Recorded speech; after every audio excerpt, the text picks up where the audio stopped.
pushes forth her edict to begin it.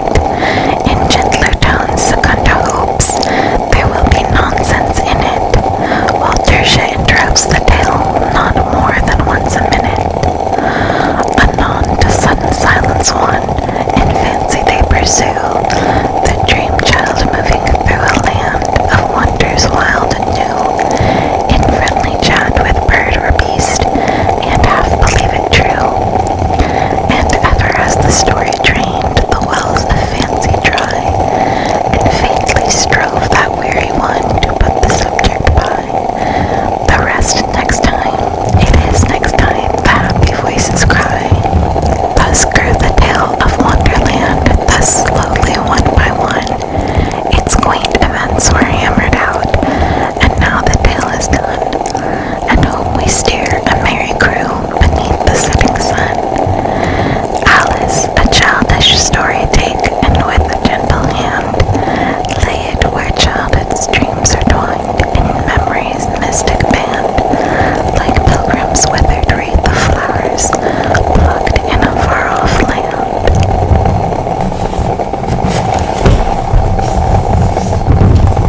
I had a request to do a series reading Alice's Adventures in Wonderland.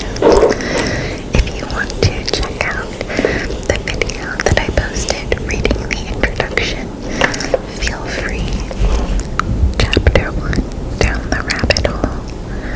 Alice was beginning to get very tired of sitting by her sister on the bank and of having nothing to do.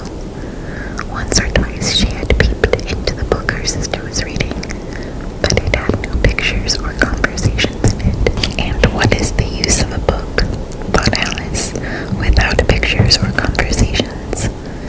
So she was considering in her own mind, as well as she could, for the hot day made her feel very sleepy and stupid, whether the pleasure of making a daisy chain would be worth the trouble of getting up and picking the daisies, when suddenly a white rabbit with pink eyes ran close by her.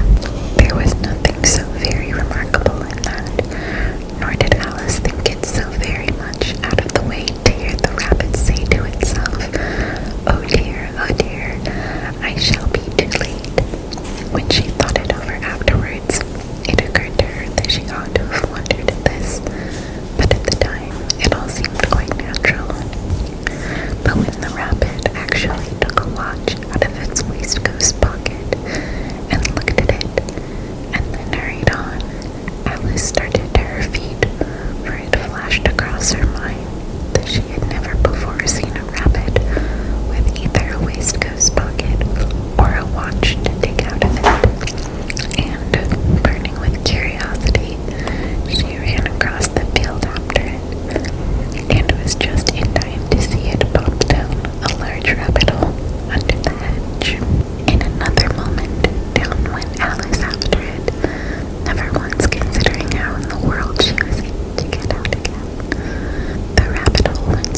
sort of